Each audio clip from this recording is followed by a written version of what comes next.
안녕하세요. 아주 착하고 순한 효자, 효녀를 둔 애엄마입니다. 지금 이 자리에서 저는 단순히 내 새끼들 자랑이나 하고자 온 것이 아니고 예비 시모 입장으로서 글을 쓰게 되었다는 점 미리 알려드립니다. 사실 가족이라고 다 잘 살고 화목한 건 아니지 않습니까? 부부가 화합이 잘 되어도 자식 낳고 망하는 가족들도 있고 자식들이 천사 같은데 오히려 부모들이 못나서 인생 나락으로 가기도 하잖아요. 그렇게 어쩔 수 없는 불행 때문에 가족이란 울타리가 매 순간 지옥인 사람들과 달리 저희 집안은 늘 화목하고 정이 가득한 곳이었습니다. 적어도 예비 며느리를 만나기 전까지는요. 자녀들이 내 마음 같지 않게 엉뚱한 길로 셀 수도 있다고 보는데 그건 온전히 자녀들이 겪기도 해봐야 할 가시밭길이라고 생각을 해요. 하지만 그 가시밭길 때문에 다른 가족원들에게 피해가 간다면 그건 잘못된 길이라고 판단하고 싶습니다. 제겐 겨우 얻은 예비 며느리가 있는데요. 남의 집 귀한 딸 데려와 함부로 할 생각은 추호도 없던 저는 예비 며느리 소식을 들었을 때 그저 기쁘기만 했습니다. 그런데 그게 제 인생 최대의 고민이 될 줄은 몰랐네요. 전 나름 죄 안 짓고 성실하게 살아왔다고 생각했는데 왜 제게 며느리 복은 주어지지 않은 건지 지나고 보니까 좀 속상하더라고요. 집에 새 식구 하나 들어올 뻔했다는 것만으로도 그저 효자이기만 하던 제 아들이 그렇게나 악의적으로 변할 수 있다는 건 제가 정말 지금 생각해도 아직 가슴 떨리고 무서운 일이에요. 저는 섬에 사는 사람인데요. 남편과 거제에서 살다가 사랑스러운 우리 연년생 자식들을 낳고 섬에 들어가게 되었습니다. 사실상 직장을 옮긴 남편을 따라 섬으로 들어가게 된 거였죠. 남편이 어장 일을 했기 때문에 거제에서 이를 친구 소개로 육지도라는 섬을 알게 되어 직장을 옮기게 된 거였습니다. 육지도에는 학교가 중학교까지밖에 없어요. 그래서 저는 중학생 때까지 육지에서 키우다가 고등학교 때부턴 객지로 보내 애들을 자취시켰습니다. 섬에서 좋은 것만 먹고 좋은 것만 보고 살았는지 우리 애들은 군말 없이 효자 효녀로 잘 자라주었어요.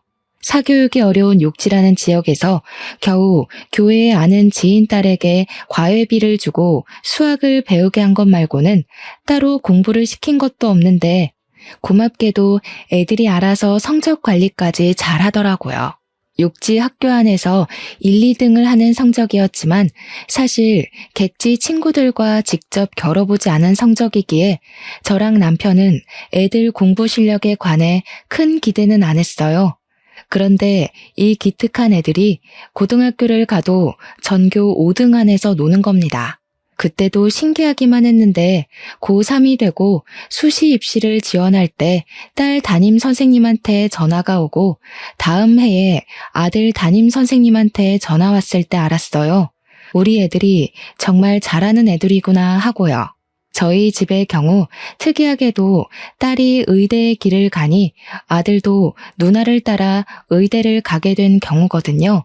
저랑 남편은 우리 자식들이 둘 다 의사의 꿈을 가졌었다는 걸 지금 생각해도 놀라운 점이라고 보고 있어요. 그렇다고 저랑 남편이 강요한 건 절대 없었습니다. 둘이서 알아서 착실하게 자기 살 길을 이룬 애들이 얼마나 자랑스러운지 몰라요. 애들 덕분에 졸지에 우리는 섬에서 자식 농사 잘한 집안으로 소문이 나기도 했었답니다. 동네 사람들이 우리더러 애들이 알아서 잘 커주니 참 걱정 없겠다며 많이 부러워했는데요. 사실 자식 둔 부모들은 다 알 거라고 생각해요. 내 자식 내가 눈 감기 전까지 걱정하고 마음 졸이는 게 부모 마음이지 않겠습니까? 그러니 무려 의사 자식을 둔 제게도 자식을 향한 고민은 끊임없이 있다는 겁니다. 저희 애들이 남부럽지 않을 만큼 참 잘 커주었는데 제 마음속 딱 하나 걸리는 문제가 있었어요. 애들 둘 다 나이가 30대 중반이에요. 그런데 아무도 결혼을 안 했고 할 생각도 없어 보인다는 게 저의 유일한 걱정이었습니다. 저랑 남편은 애들이 가족 꾸려서 오순도순 살길 바라거든요. 더 이상 우리 뒷바라지는 안 해줘도 되니까 이제 그만 자식들만의 가정을 이뤄서 행복한 미래를 꿈꾸는 모습을 보고 싶은 게 작은 소망이었습니다. 그런데 어떻게 된 게 둘은 똑같이 의사를 하더니 결혼에 관심이 없는 것마저 똑같을 수가 있는지 모르겠어요. 한 녀석이라도 가정을 만든다면 마음이 좀 놓이겠건만 애들은 영 직장일 말고는 관심이 없대요. 제가 한 번씩 애들한테 결혼 얘기를 슬쩍 언급하면 둘 다 하하 웃기만 할 뿐 전혀 이성을 만날 생각이 없어 보였습니다. 제 딸은 산부인과 의사이고 아들은 소아과 의사입니다. 그 말은 즉 가정 이룬 사람들을 빈번하게 만난다는 뜻이기도 하죠. 그렇게 예쁜 아기들을 보고 사이좋은 가족들을 보면서도 애들은 돌부처 마냥 그저 남의 일이라고만 생각하더라고요. 전혀 부럽지가 않대요. 남편은 애들 알아서 자라니까 그냥 자기 인생 알아서 살게 내버려두라고 하길래 입은 다물고 있었어요. 그렇다고 해서 아예 마음이 놓이지는 않았죠. 그렇게 나이 1살, 2살 먹어가던 중이었어요. 차츰 애들 결혼에 대한 기대를 체념하고 지냈는데 얼마 뒤 제게 깜짝 놀랄 만한 소식이 들어와요. 바로 우리 아들이 결혼하고 싶은 여자가 있다고 고백을 한 것이었어요. 우리 애들이 워낙 효심이 깊어서 주말에 바쁜 시간을 쪼개 매번 섬에 들리는데 한날 저녁 식사를 하면서 예비 며느리가 있다고 말을 해줬습니다. 정말이니?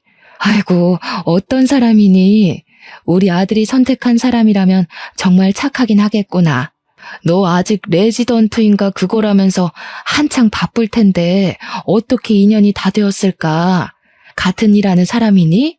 예비 며느리 소리를 듣는데 얼마나 기대가 되던지 저는 설레는 마음으로 아들에게 이런저런 질문을 했습니다. 아들은 어떤 대답도 못하고 그저 표정만 어둡게 하고 있었는데요.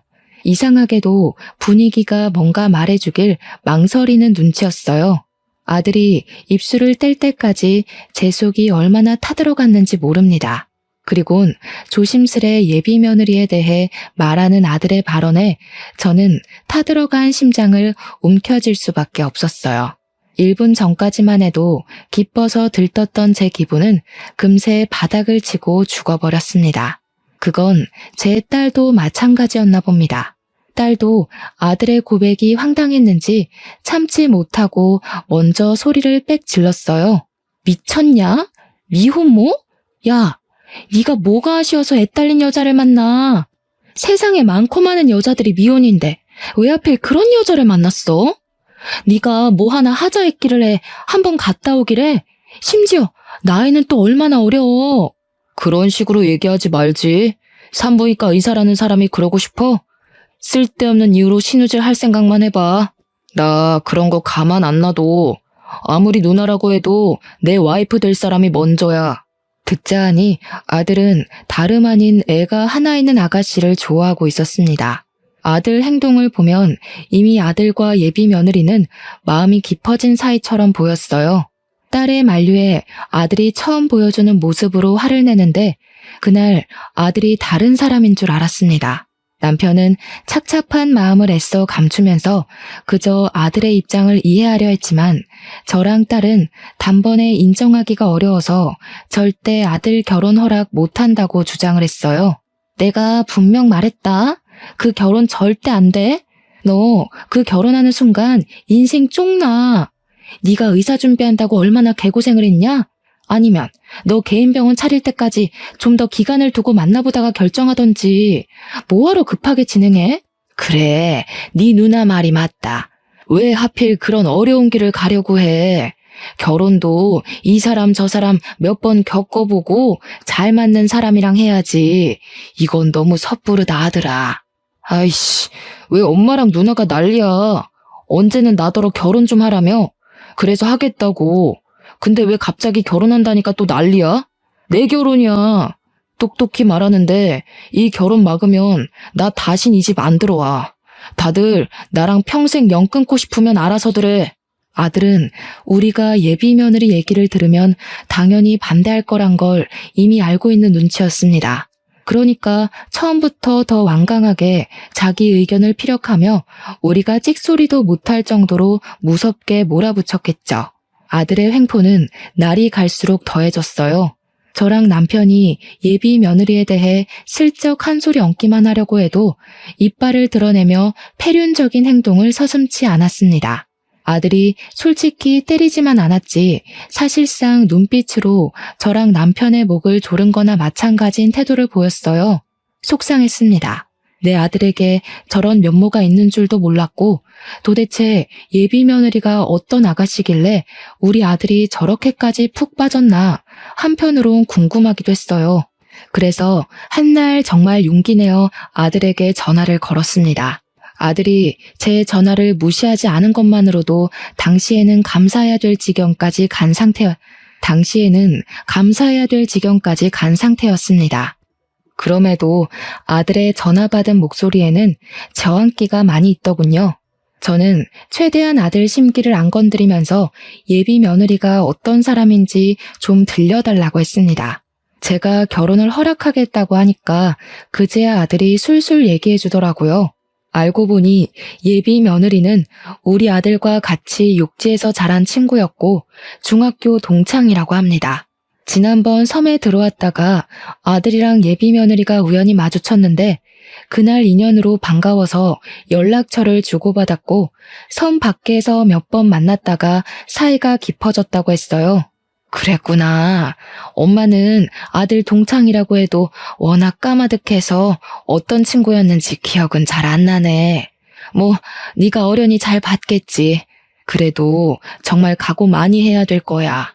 남애 키우는 게 쉬운 일이 아니잖니. 엄마, 나 소아과 의사야. 내가 그런 것도 생각 못 해봤겠어? 내가 남의 애를 다뤄도 수백 명을 다뤄.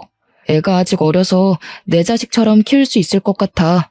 그러니까 엄마도 응원 좀 해줬으면 좋겠어. 아들의 완고한 고집에 결국 저랑 남편은 아들의 앞날을 응원하기로 결정했습니다. 자식 이기는 부모 없다는 말은 괜한 말이 아니더라고요. 자식을 정말로 많이 사랑한다면 끝내 자식에게 백기를 들 수밖에 없도록 만들어진 게 부모의 존재이지 않습니까? 우리가 결혼을 허락하는 덕에 아들은 성질을 많이 죽였어요. 처음만큼은 아니지만 저희에게 예비 며느리를 소개해 주려고까지 했습니다. 꽤 경계를 푼 것이겠죠. 아들이 제대로 날짜를 잡아서 예비 며느리를 섬집으로 데려오기로 했어요. 그러면서 저한테 부탁하는 것이 하나 있었는데 좀 당황스럽더라고요. 그래도 엄연히 결혼 인사니까 저는 딸까지 있는 주말에 하면 좋겠다고 생각했는데 아들이 딸한테는 알리지 말라고 부탁을 하더라고요. 왜 그러냐고 물어봤더니 아들의 대답은 제게 생각지도 못한 충격을 안겨주었습니다. 옛날에 학교 다닐 때 누나가 혜영이 좀 괴롭히고 그랬대. 혜영이가 우리 누나 무섭다고 최대한 안 보고 싶다네. 그 얘기 듣는데 진짜 내가 다 쪽팔려서. 그래도 내가 한때 누나 존경했었거든? 이젠 누나란 사람이 제일 최악이야. 늘 목표를 이루고 사는 누나가 멋있다며 누나의 발자취를 따르던 게 우리 아들 마음이었습니다. 그랬던 아들이 예비 며느리란 존재가 나타나면서 낯선 사람이 되어가는 게 보였어요. 어쨌든 저도 학창시절 딸의 행적은 몰랐던 사실이었습니다. 우리 딸이 학교 생활을 착실히 하고 있다고만 생각했거든요. 그런데 제가 모르는 사이 그런 엄청난 일을 저질렀을 줄은 상상도 못했어요. 얼굴 못 본 예비 며느리에게 미안했고 딸에게 상황 설명이라도 듣고 싶었습니다. 하지만 당장은 결혼 인사가 먼저라고 생각해서 일단 아들 부탁대로 딸에겐 예비 며느리 만난다는 사실을 비밀로 했어요. 그리고 며칠 뒤 아들이 연차를 내고 평일 시간에 맞춰서 예비 며느리를 데려왔습니다. 예비 며느리의 첫인상은 참 얌전하고 조용해 보였어요. 참한 것이 아니라 뭐랄까 나쁘게 말하면 좀 사람이 음침해 보인달까? 나름 어른 집에 온다고 신경 써서 머리를 묶었는데도 잔머리를 정리 안 해서 그런지 지저분해 보였고 피부가 하얀 편인데 다크서클이 있어서 어딘가 우울하고 기운 빠져 보이는 상이었어요. 인상이라도 좋으면 어떻게든 예비 며느리를 고운 눈으로 봐주려고 했는데 들어와서도 저랑 남편의 눈을 똑바로 못 쳐다보고 죄인처럼 바닥만 보고 있는 예비 며느리가 예뻐 보이진 않았습니다. 게다가 아들이랑 둘이 같이 들어오는데 아들 품에 예비 며느리 애로 보이는 아기가 안겨 있더라고요. 남의 자식을 안고 있는 아들의 모습을 상상은 했었지만 막상 직접 보니 또 한 번 심장이 철렁하는 거 아니겠습니까? 예비 며느리가 어떤 사람인지를 떠나서 고생길이 뻔히 보이는 저런 여자의 짝을 우리 아들이 자처해서 따라붙었잖아요. 엄마로서 제 아들이 남의 자식 때문에 고생할 생각을 하니까 도무지 마음이 안 좋더라고요. 고개를 왜 그렇게 숙이고 있나. 이렇게 힘든 결혼 마음먹었으면 더 떳떳하고 당당하게 스스로를 어필해야지요. 그래야 우리가 아가씨 힘든 사정 어떻게든 이해해보고 어울리지 않겠어요? 그래서 아가씨는 부모님 있어요? 삼촌이 하나 있는데 요양병원에 계셔. 너무 몰아붙이지 마. 혜영이가 이렇게 기죽을 수밖에 없는 건 어쩔 수 없는 사회적 낙인 같은 거야. 그냥 내가 옆에서 혜영이 자존감 일으킬 수 있게 도와주면 돼. 제가 보기엔 예비 며느리한테서 여자로서의 매력도 전혀 없는 것 같은데 대체 우리 아들이 뭘 보고 끔뻑 넘어갔는지 모르겠더군요. 예비 며느리는 제가 묻는 말에 대답도 안 하고 움찔거리기만 하더니 답이란 답은 우리 아들이 대신해서 예비 며느리를 대변해주고 있는데 그 꼴이 아주 황당했습니다. 남편은 이미 예비 며느리에 대한 기대를 놓은 것 같았어요. 제가 남편한테 뭐 묻고 싶은 거 있냐고 눈짓을 주면 남편은 고개만 젓더군요. 예비 며느리에게 궁금한 것도 없고 해줄 말도 없을 만큼 단념한 것이겠죠. 남편 마음이 읽히고 나니 저 또한 속상한 감정을 참지 못하겠는 겁니다. 게다가 직접 제 눈으로 예비 며느리의 꼴이 생각보다 더 말이 아니라는 걸 확인하고 나니까 우리 아들을 한 번만 더 붙잡고 싶었어요. 우리 아들이 의사인 건 알죠? 둘이 서로 좋아서 결혼까지 마음먹었다는 건 알겠는데 솔직히 내 아들이 손해보는 장사는 맞잖아요. 적어도 경제력까지 우리 아들한테 기대려는 거면 내가 좀 힘들 것 같아서요. 아가씨는 우리 아들한테 뭘 해줄 수 있어요? 집을 우리 쪽에서 해줄 테니 혼수를 그쪽에서 해결할래요? 그래선 안 됐었는데 저는 일부러 예비 며느리가 제 말을 듣고 도망치길 바래서 좀 쓴소리를 해버렸습니다. 저라고 아이 혼자 키우는 미혼모에게 이런 상처되는 말 하고 싶었겠습니까? 예비 며느리도 돌아가신 사돈들의 귀한 자식일 텐데 저도 남의 자식한테 가슴 아픈 소리 하고 싶지 않았어요. 그래도 팔은 안으로 굽는다고 제 아들만 생각을 해야 했고 제 아들이 무엇보다 평범하게 살길 바랬을 뿐입니다. 그냥 남들처럼 같이 시작하고 같이 꾸려나가고 같이 아이를 만들어서 사는 그런 가정을 살길 원했다고요. 이렇게 소박한 삶이 이토록 어려운 소망인지 꿈에도 몰랐네요. 예비 며느리는 제 말을 듣고도 아무 말 없이 고개만 푹 숙이고 있었습니다. 방금 발언들은 제가 아들의 동의 없이 저지른 일이라서 아들의 성화가 뒤따를 거란 각오는 했어요. 그런데 그게 천륜 얘기가 오갈 정도로 심각한 사항을 불러일으킬지는 차마 예측을 못했습니다. 내가 이 집에 퍼다 부어준 돈이 얼만데 엄마가 뭔데 내 사람한테 그딴 식으로 짓거려? 앞으로 나 보고 살 생각하지 마. 나 이제 이 집 자식 아니야. 두 분은 똑똑히 기억하세요. 천륜이 끊어진 건 명백히 두 분 탓이니까 평생 기억하고 괴로워했으면 싶네요. 아들은 그대로 예비 며느리를 데리고서 밖으로 나갔습니다. 제가 아들을 급하게 따라 나섰다가 아들이 밀치는 바람에 그대로 바닥에 주저앉아 버렸어요. 남편은 저를 쫓아와 부축하면서 이제 그만 아들 인생은 신경 쓰지 말자고 아들이 저리 매몰차게 얘기를 했어도 말뿐일 거라며 저를 위로했습니다. 그러면서도 남편 또한 아들의 돌변한 모습에 한숨만 쉬더군요. 저는 닭똥 같은 눈물을 흘리면서 남편 품에 안겨 서름을 토로했어요. 순하기만 한 아들이 저렇게 변한 게 서럽고 어디서부터 왜 이렇게 어긋나는지를 도통 몰라서 답답함에 눈물만 나왔어요. 한 번도 말썽 피운 적 없는 아들이었는데 아들 모습이 적응되지 않아 하루하루가 괴로웠습니다. 저는 끝내 이 사실을 딸한테 알리기로 했어요. 한동안은 아들 생각에 끙끙 앓느라 딸 생각은 전혀 못하고 있었는데 딸한테서 안부 문자가 오는 덕에 딸에게 하소연하기로 마음을 먹었던 겁니다. 딸한테 전화를 했더니 딸이 바로 저의 울적한 목소리를 알아채더군요. 그래서 그간 있었던 사정을 모조리 말해주었는데 딸이 예비 며느리를 상대로 쌍욕을 하면서 어이없어 하더라고요. 그리곤 곧 제게 자기 학창시절 때 있었던 예비 며느리의 실체를 말해주었는데요.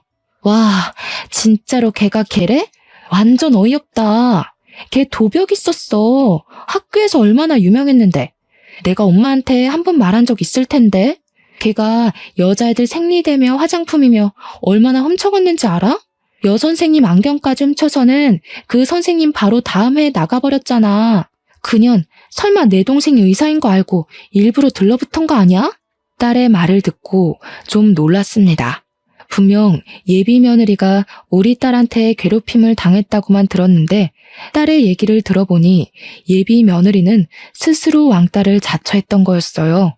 그걸로 모자라 오히려 자기의 왕따 처지를 잘도 이용했는데 일부러 교실에 혼자 있는 시간 많이 만들고는 혼자 남았을 때 절도를 여러 번 저지른 것 같았습니다.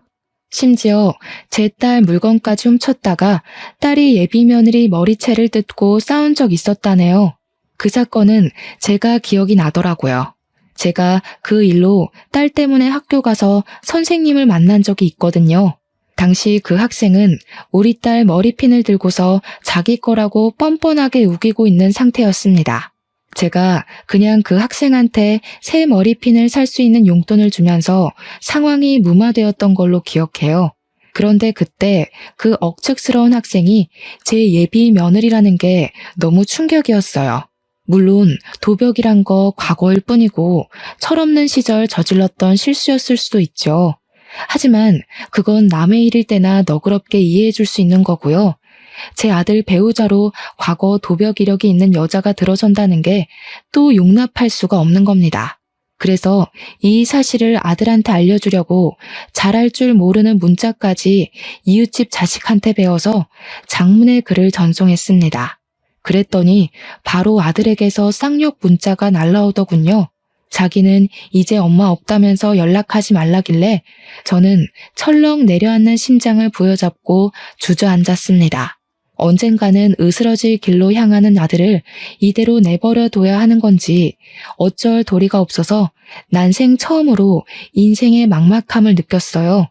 남편은 여전히 어쩔 수 없는 일이라고 아들도 직접 지옥을 겪고 혼쭐 나봐야 된다며 내버려 두자고 했는데도 이게 아빠 마음과 엄마 마음은 또 다르거든요.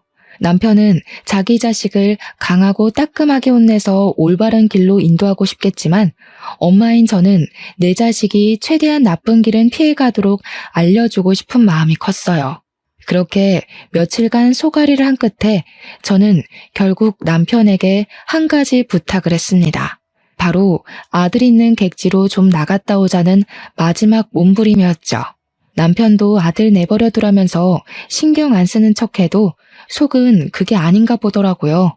아들 인생이 나락으로 가고 있는 게 뻔히 보이니까 마음에 걸렸는지 제 제안을 흔쾌히 수긍했습니다. 저는 아들이 아닌 딸한테 물어 아들 자취방 주소를 얻었어요. 당시 아들이 제 연락을 일절 무시했거든요. 딸은 처음엔 저희가 아들 집에 찾아가는 걸 말렸습니다.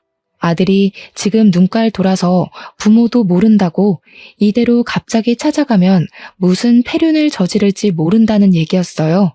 하지만 저는 그 정도는 감당할 수 있다는 생각으로 아들 집을 찾아간 겁니다.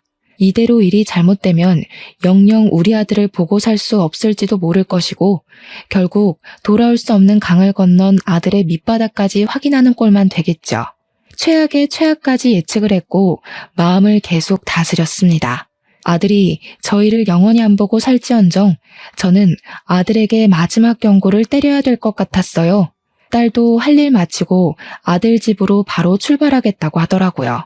저는 이번에 진짜 마지막으로 아들을 붙잡아보고 정말 안 되면 아들을 놓아주기로 결단 내리며 아들이 지내고 있는 부산 집을 찾아갔습니다.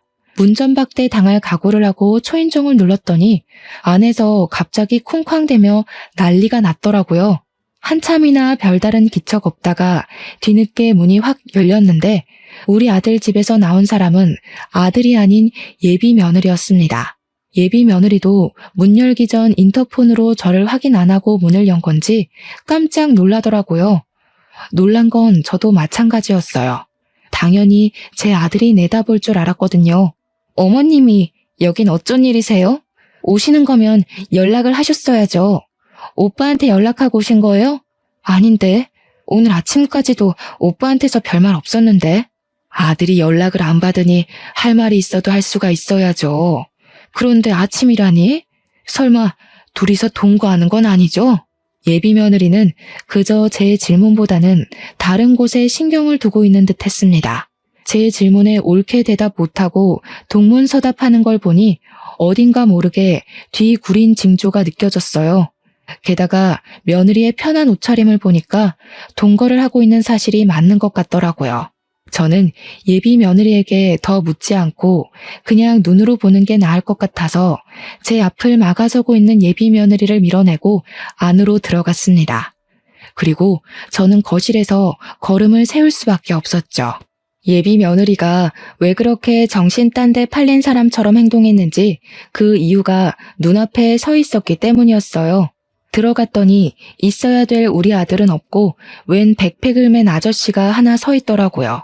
저랑 남편이 예비 며느리한테 누구냐고 의심의 눈초리로 물었더니 예비 며느리가 당황하면서 삼촌이라고 하는 겁니다. 삼촌은 요양병원에 계신다고 하지 않았니? 왜 주인도 없는 집에 객식구가 들어와서 주인 행세를 하고 있는 건지 모르겠네. 아들도 아는 사실이야? 그럼요. 제가 오빠 허락도 안 받고 아무나 드렸을까 봐요. 그리고 저희 삼촌 크게 몸 안 좋은 거 아니라서 외출도 가능해요. 삼촌, 이제 그만 가봐. 나는 어머님 아버님 모셔야 돼서. 예비 며느리는 성급하게 그 아저씨를 쫓아내려고 했습니다. 저희가 예비 며느리의 적극적인 태도를 그날 처음 봤거든요. 당연히 말도 잘 못하고 사회성도 부족해 보였는데 그날 다시 만난 예비 며느리를 보니 과거에 제 딸과 머리채를 뜯고 싸웠다는 학생과 겹쳐 보이더라고요. 그 아저씨는 우리에게 슬쩍 인사만 하고 후다닥 신발장으로 뛰어갔어요. 그때 아저씨가 가방 지퍼를 덜 잠갔는지 가방 안에서 뭔가가 떨어졌는데요. 아무리 눈 씻고 봐도 우리 아들 시계랑 똑같은 거 아니겠어요? 저 시계는 아들이 의사 면허 땄을 때 제 남편이 고생했다고 사줬던 명품 시계였습니다. 우리 아들 거랑 똑같은 게 맞나 확인하려고 그걸 주우려 했는데 그 순간 아저씨가 냅다 주어서는 집 밖으로 뛰쳐나갔어요. 그 사이에서 예비 며느리는 어쩔 줄 모르고 서 있더군요. 도대체 이게 뭔가 싶은 순간 지난번 딸이 말해줬던 예비 며느리의 도벽증 얘기가 떠올랐습니다. 아가씨, 설마 내 아들 물건 훔쳤어요? 저 사람 삼촌 되시는 분 아니죠? 저렇게 팔팔한 아저씨를 어느 요양병원에서 받아준답니까? 저 사람 누구예요? 설마 같이 내 아들 집 털어먹으려고 부른 사람이에요? 무슨 그런 소리를 하세요. 제가 아무리 마음에 안 드신다고 해도 그런 말은 실례죠. 제가 여기서 오빠랑 동거하고 있는 게 마음에 또 걸리시나 본데 전 그냥 오빠가 들어와서 살라고 해서 들어온 것뿐이라고요. 탓하려면 어머님 아들을 탓하세요. 세상에나 기가 막혀서 말도 이렇게나 잘하는데 그날 인사 와서는 왜 그렇게 지질이 궁상을 떨었는지 모르겠네. 잘 생각해요, 아가씨. 내가 마지막으로 베푸는 잡이야. 여기서 똑바로 고백하는 게 좋을걸?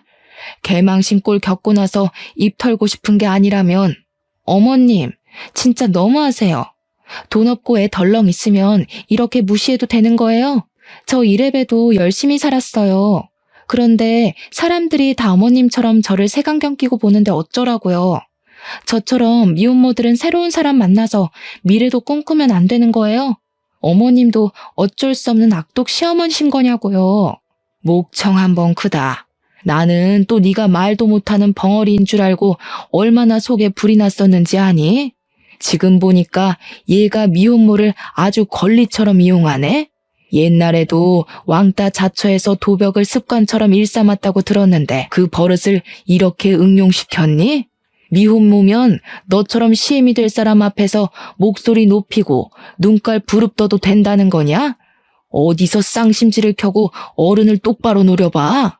저도 모르게 예비 며느리의 상실된 인간성을 보곤 계속 쌓여있던 스트레스가 폭발해버렸는데요.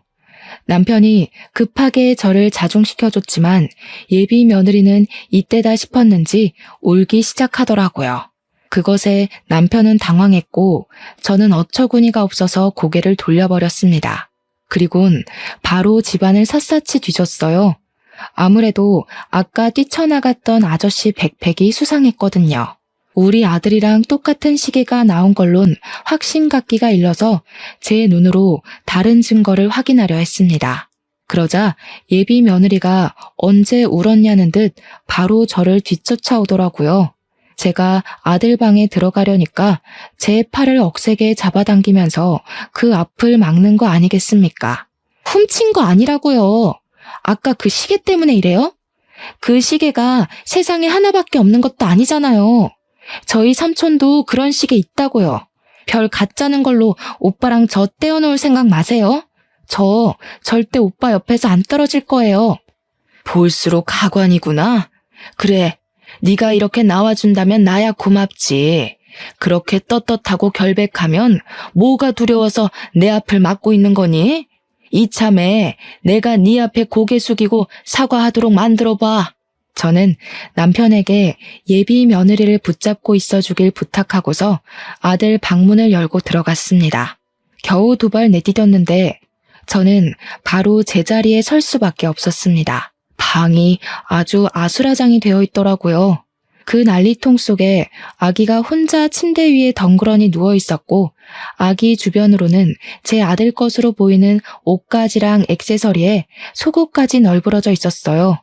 마치 다 펼쳐놓고 골라서 빼놓은 것처럼 헤집어져 있기도 했습니다. 오빠 방 정리 중이었다고요. 저 원래 방 청소 이런 식으로 해요. 그렇게 못 믿겠으면 오빠한테 전화해서 확인해보라고 하든지요. 누가 뭘 했니? 그래, 너 말 잘했다. 이참에 아들까지 불러서 삼자대면 하자꾸나. 수상한 게 한둘이 아닌데 내가 네 말을 어떻게 믿겠어? 저는 바로 아들한테 문자로 호출을 했습니다. 평소 제 문자도 씹던 아들은 그 연락만큼은 무시를 못하겠는지 급하게 반차를 내고 집에 도착했어요. 아들이 엉망으로 되어 있는 집안 꼬락서니를 보고는 제가 예비 며느리한테 해코지라도 한 줄 알더라고요. 아들을 불러낸 건 저였는데 정작 아들은 저한테 화나서 소리를 냅다 질렀습니다. 누가 당신 아들이야? 내가 더 이상 당신 아들 아니라고 했지? 혜영이 없으면 내 인생도 없는 거라고.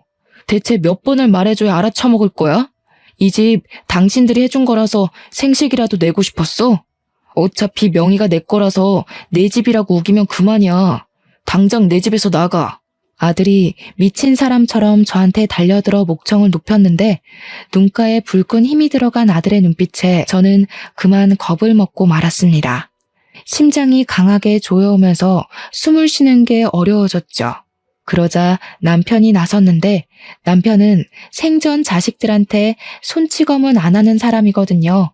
그런데 그날 처음으로 아들 뺨을 날렸어요.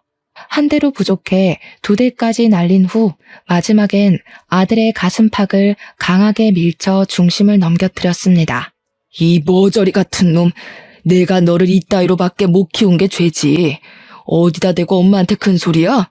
그렇게 여자가 좋으면 이 집 갖고 영영 사라져버려. 내가 너 당장 호적에서 파버릴 거야. 이 불효새끼 같으니라고. 아들도 평생 부모한테 맞은 적이 없었다 보니 자기 아빠한테 맞은 게 나름 충격이었나 봅니다. 그리고 제 남편은 웬만해서 애들 삶에 크게 간섭질하는 부모가 아니었거든요. 어떻게든 애들 선택을 존중해 주려고 한없이 이해를 하는 사람이란 말이죠. 그런 아빠가 자기에게 손을 올렸으니 아들 되는 입장에서 얼마나 놀랐겠습니까? 저도 놀랐는걸요. 근데 우리가 아들 눈이 돌아도 단단히 돌아 있었던 걸 몰랐어요. 남편의 손찌검이 아들의 반항기를 더 끌어올린 셈만 돼버렸습니다. 벌떡 일어난 아들이 남편에게 무섭게 돌진해서 남편의 멱살을 잡았는데요. 한 대 칠 기세로 주먹까지 올리길래 제가 급하게 아들 팔을 붙잡으며 말렸습니다. 당연히 남자 두 사람을 제 힘으로 감당하기가 벅차잖아요. 그래서 급한 불부터 끄기 위해 예비 며느리에게 도움을 청했거든요. 그런데 그때 제가 못 볼 꼴을 보고 말았지 뭡니까? 제가 예비 며느리에게 당장 와서 말리라고 소리치던 그 순간 예비 며느리의 표정이 너무 소름이었습니다. 그년 얼굴에서 이미 내 아들은 자기한테 눈이 멀었으니 부모님 같은 거 안중에 없다는 확신을 담고 있는 모습이었어요. 아주 뻔뻔하게 저를 보고 비소를 슬쩍 올리는데 순간 제 손에서 힘이 빠져버렸습니다. 살면서 등골에 소름이 쫙 돋는 경험을 그날 처음 했어요. 예비 며느리가 정말 사람처럼 안 보였죠. 그리곤 그 두려운 마음이 곧 아들에 대한 원망으로 바뀌게 되더라고요.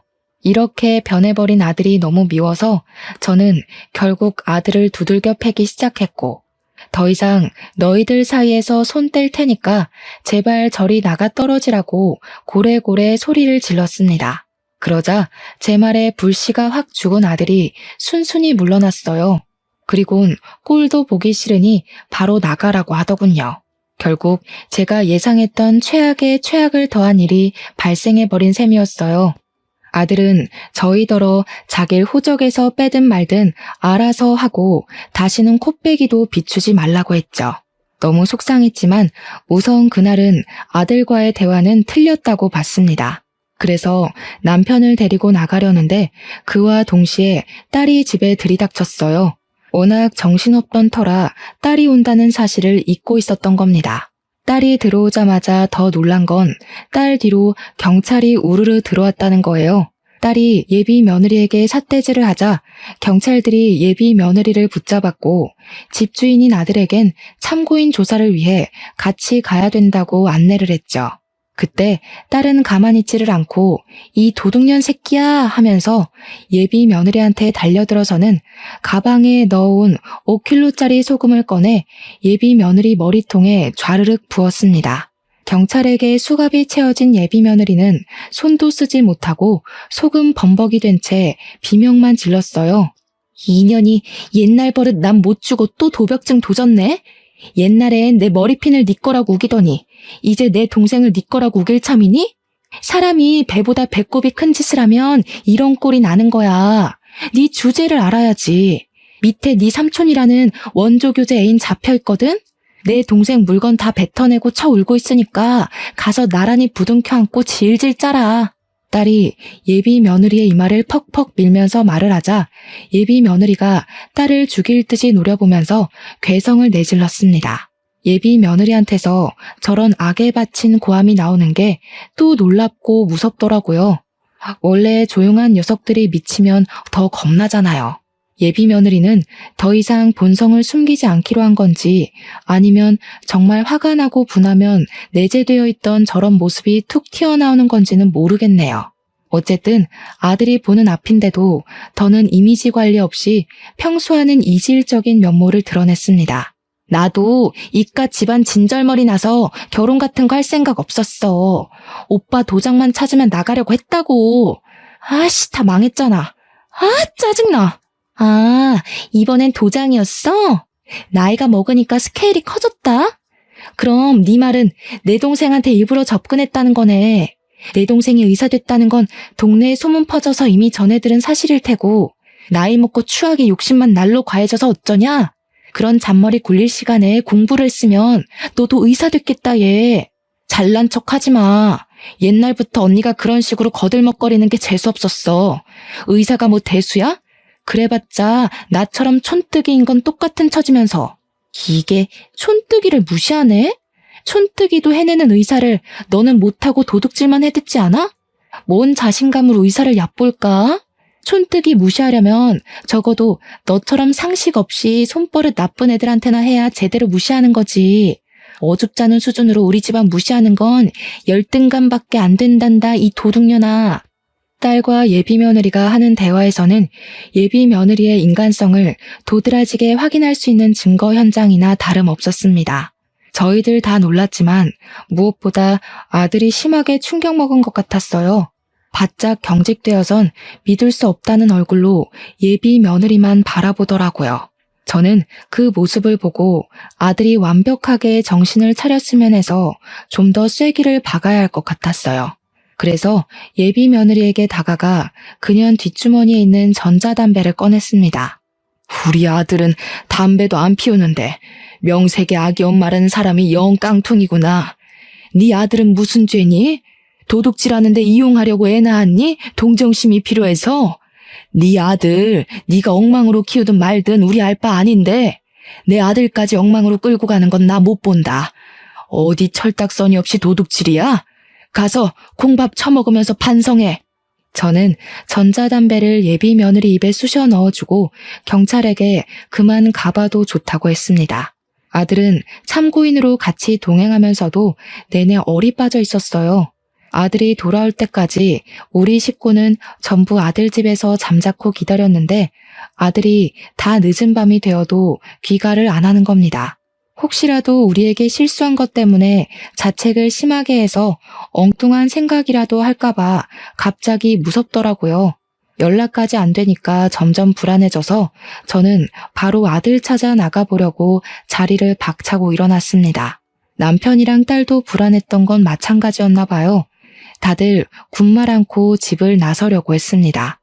그런데 현관문을 여는 순간 내려가는 계단 쪽에서 웬 사람이 하나 앉아 있더라고요. 네, 제 아들이었습니다. 잠깐이나마 불안했던 마음을 쓸어내리면서 저는 급하게 어두운 곳에 홀로 있는 아들에게 향했어요. 아들은 울고 있었습니다. 죄송해요. 제가 용서받지 못할 짓을 저질렀어요. 아무리 돈에 미쳐도 엄마 아빠한테 그러면 안 되는 거였는데 나 버려도 엄마 아빠 탓 안 할게.